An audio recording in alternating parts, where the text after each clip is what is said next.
She bid, "What?" Oh, excuse me, and welcome to Mr. Mac Plays Bridge. When I first got serious about bridge, someone told me that you can't go all the way until you've mastered rubber bridge. By rubber bridge, I don't mean the kind of game you play at home with family and friends. Tournament players look down their noses at that and call it kitchen bridge. No, what I'm talking about is serious bridge with money on the table. At the time, there were two money games in town. One was conducted by Bobby Nail, a former almost world champion player. Nail's game started at 2 cents a point and went up from there. I couldn't play in Nail's game. On a bad afternoon, you could lose a lot of money real fast in a game like that, and I simply couldn't afford it. So I began my rubber bridge education at the local studio. Steve, the guy that owned the studio, ran a duplicate in a large main room and ran a penny-a-point game of reverse Chicago in a small back room. The advantage of Chicago is that you can't get stuck with a partner that you don't like in a rubber that goes on forever, because the rubbers only last for 4 deals. When I sat down at the table, we drew cards for partners and seats. I drew the high card, and Steve drew the second highest card. So we would be partners for the first rubber, and I would deal the first hand. Jim, the player on my left, thought he was a clever guy. He was always coming up with some remark. Unfortunately, most of the time it was the same remark. "Come on, partner, let's teach him some humility." What can one say? On my right sat Joe, an obviously working class man. He had rough hands and he wore faded khakis top and bottom. Back in the heyday of bridge, it was not uncommon for working class people to play, but that hasn't been true for a long time, so Joe really stood out in this game. Here's what I dealt myself. This is not an opener, so I passed. Jim opened the bidding 1 club, Steve overcalled 1 heart, and at my second turn, I bid 1 spade. If I have an easy opportunity to bid any suit, I'm going to do it, especially spades. Steve now bid 2 clubs, their suit. Did he really have clubs, or did he intend this as a cue bid? I didn't have a clue, but Joe's delayed intervention of 2 diamonds gave me an easy way out. Steve now gave me a delayed raise to 3 spades, and I went forward for 3 reasons. The internal solidity of my spades was good, I had a perfect holding in his suit, king and 1, and I had length in the suit bid on my right, which is always a positive factor.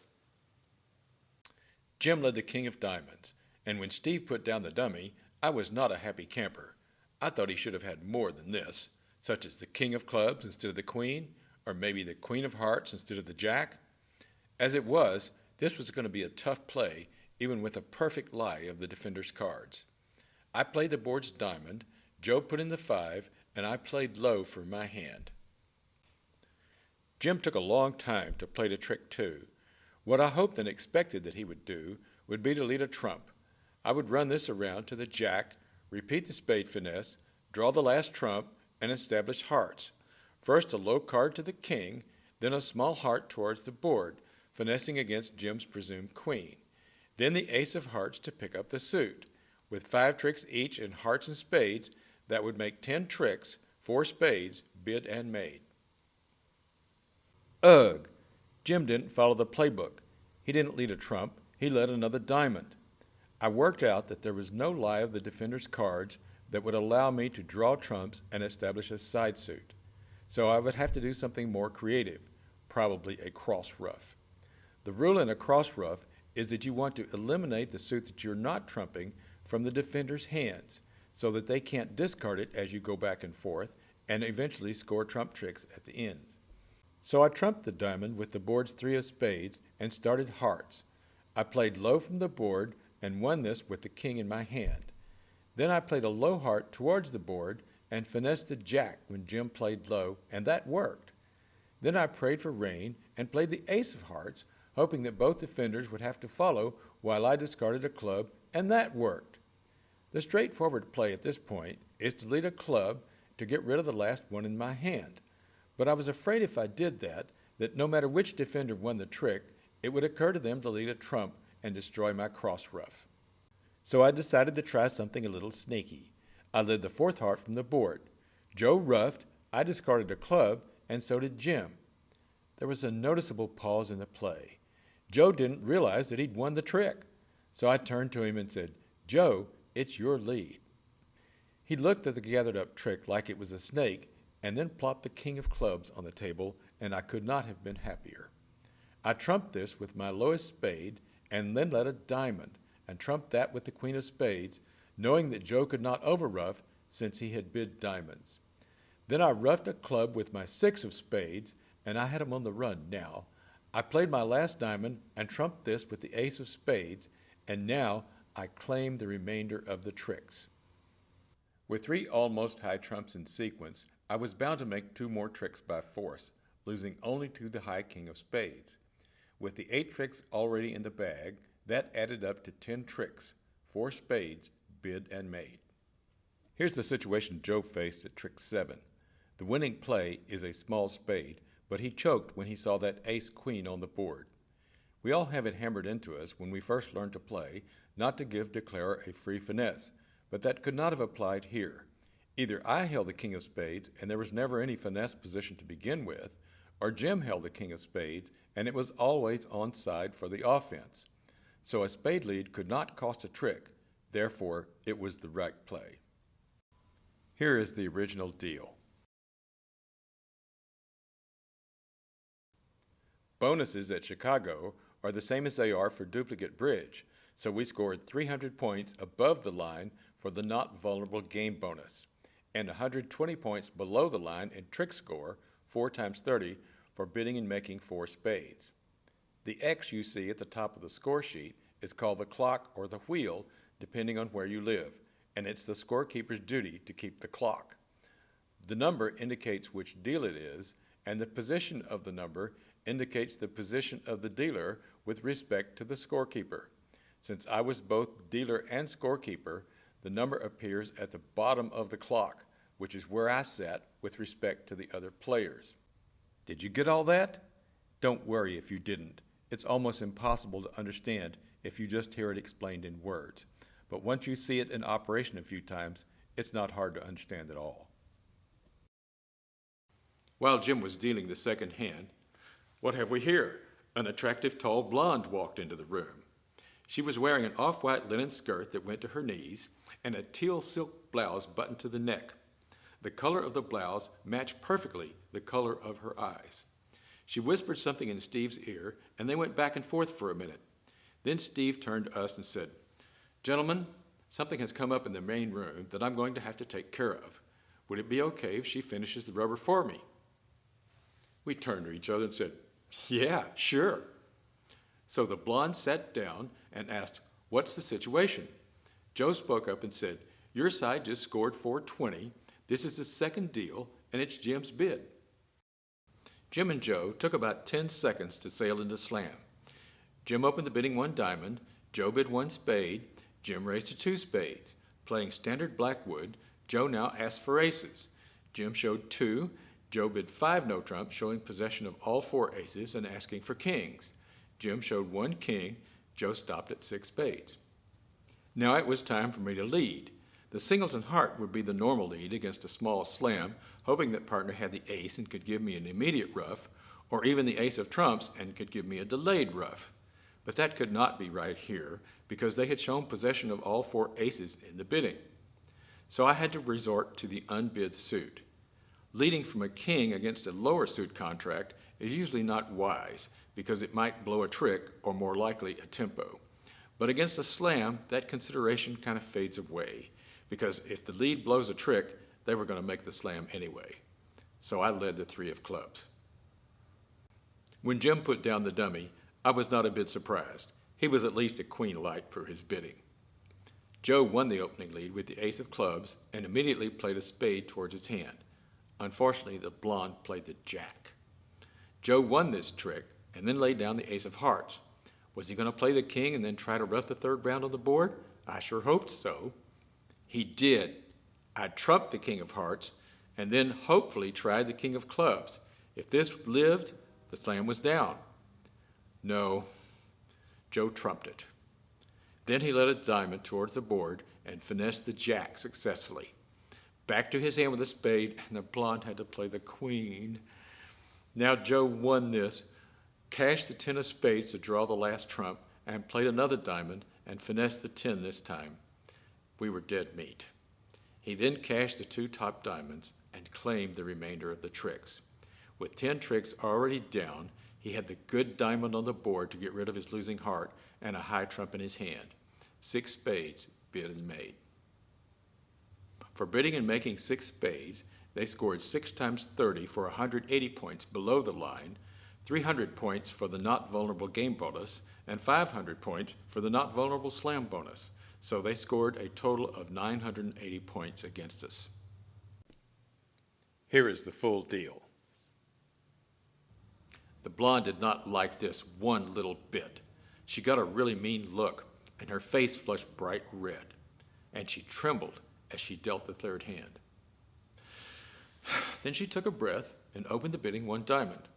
Joe overcalled 1 spade, and I made a free bid of 2 hearts. And I don't know what Jim had been smoking, but vulnerable versus not, he jumped to 4 spades, offering us at least 800. Without the flicker of a hesitation, the blonde jumped to 6 diamonds. Oh, baby, let's boogie. I was really looking forward to watching her play this when Joe's double interrupted my reverie. What could he have for this? 2 aces? No way. She can't jump to 6 diamonds all by herself with no outside aces. So I finally decided that Joe held the ace-king of clubs for his double, and that they would cash. After all, the blondes seemed to be short in their suit, spades. That left her room for at least 2 cards in clubs. So if Joe had the ace-king of clubs, they would live. Was there anything I could do about that? I decided that there was. I converted the 6 no-trump, and when that got back around to Joe, he doubled again. And now it was Jim's turn to find the right lead. When the blonde put down the dummy, Jim looked like his horse had just stepped on his big toe. Joe just cast his eyes downward and shook his head. The king of hearts was not the right lead. But before playing to the first trick, I paused to assess our prospects. Diamonds had to come in for us to have any play at all, so I counted 7 diamond tricks, 2 heart tricks, and the ace of spades for a total of 10. I needed the king of spades to be in Joe's hand, allowing me to make a finesse play to score the 11th trick. But after that, the cupboard was bare. So I fell back on a time-honored strategy. Run your long suit and hope for the best. I played the board's ace of hearts and started diamonds from the top. Joe played the jack on the ace of diamonds and discarded small spades on the next view, while I easily discarded hearts. Things got sticky after that. When I played the board's 5th diamond, Joe discarded a club, and so did I. On the next to last diamond, Joe pitched the 10 of spades, and I played another club. On the last diamond, Joe threw the jack of spades, and when I played a spade from the board, Joe's king popped up. So I ended up with 3 spade tricks, which added to the 9 I had scored already, made the contract.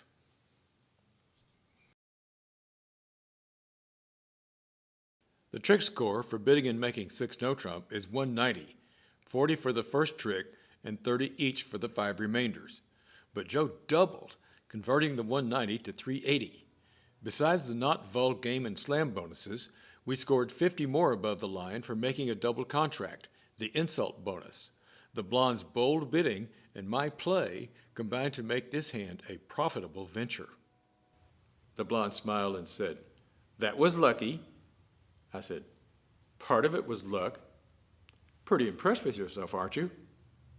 I thought about that for a second and said, "Yeah, I guess I am." After that little exchange, Joe opened the bidding 1 spade. I overcalled 2 hearts. I was at least a queen light for this, but I just wasn't going to let these guys push me around. Jim raised to 2 spades, and the blonde now made a free rebid of 3 diamonds. Had Joe passed at this point, I was going to be in a real jam. 3 hearts would probably have been into the teeth of a misfit with vulnerable undertricks on the way. 4 diamonds would have encouraged a hopeless game contract of 5 diamonds. But when Joe re-raised to 3 spades, he took me off the hook. When this got back around to the blonde, she doubled. In a competitive auction, a late double is for penalties after everyone has had a chance to have their say. That was certainly true here. So I passed. I wasn't going to pull a penalty double to some four-level adventure that would incur a certain minus score. I led my singleton club, and Jim put down a not unreasonable dummy. The blonde's eyes flashed as she won the first trick with the king of clubs. She blinked as she gathered in the trick, and then she shifted to the six of hearts, and I had to resist the impulse to lean across the table and give her a kiss. Joe played the queen of hearts, and I won with the ace. Then I played the deuce of hearts, hoping that she could trump. The two, my lowest heart, was a suit preference signal requesting a return of the lowest ranking plain suit, clubs. The blonde trumped it, and she looked up with an evil smile. Then she cashed the ace of clubs and played a third round. I trumped this and returned a heart. Joe pitched the board's queen of clubs, and the blonde trumped with the king of spades. She played a fourth club. I trumped this with the jack of spades, which was higher than any of the board's trumps. So we defeated this contract 3 tricks for a nasty 800. Before bidding 3 spades, Joe might have stopped to consider the implications of the vulnerable overcall of 2 hearts on his left, sitting over his 4-card suit. That was a clear red flag. As I was finishing up the score, the blonde leaned back and said, "I just love to double and defend." At that moment, I had the same reaction as the original James Bond in the old Goldfinger movie when he met Pussy Galore. I must be dreaming. Then she said, "I don't believe I've seen you at this club before. My name is Darla Domain." I said, "This is the first time I've ever played here, but I can tell you it won't be the last." She said, "And do you have a name?" I said, "Yes, and it's Mac." She said, "Pleased to meet you. Would you like to play duplicate sometime?" I said, "Yeah, that sounds like a good idea. When would you like to play?" "I'll need to get back to you on that. Right now I need to rejoin my husband. He's playing with a client in the main room, and the session is almost over."